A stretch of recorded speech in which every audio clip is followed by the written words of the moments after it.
əlaqəsi nədir? İdarə əlaqəsində birinci tərəf aslı tərəfdir. Bu söz birləşmələrində olduğu kimidir. Birinci tərəf aslı tərəfdir. İkinci tərəf nədir? Əsas tərəfdir. Oxun başı hansı istiqamətə qoyulurdu? Əsasa. İdarə əlaqəsinin göstəricisi nədir? Bir dənə konkret, qısa və konkret idarə əlaqəsinin göstəricisi hal şəkilçiləridir. Yəni, biz harada hal şəkilçisi gördüksə, hal şəkilçisi ilə xəbər arasında idarə əlaqəsi olur. Bu qədər rahat.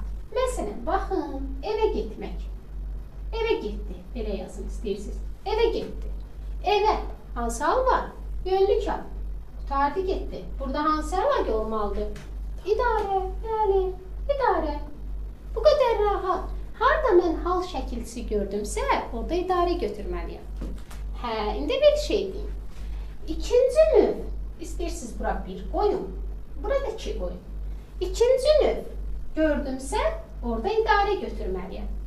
Üçüncü növ gördümsə, orada idarə götürməliyəm. Nəyə görə?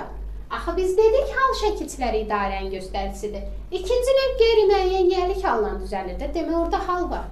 Üçüncü növ yiyəlik halına düzəlir. Demək orada hal var.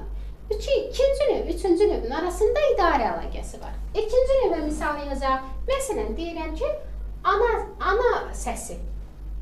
Baxın, ikinci növdür. Demək, burada nə var? İdarə. Oxu bu tərəfə qoyuram, üstünə yazıram idarə.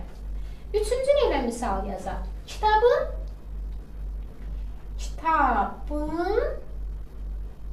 üzü neçənci növdür? Üçüncü növ. Demək, burada hansı əlaqə var? İdarə. Belə, idarə əlaqəsi hal şəkilçiləri ilə xəbər arasında olur. Bir də ikinci, üçüncü növdə idarə olur.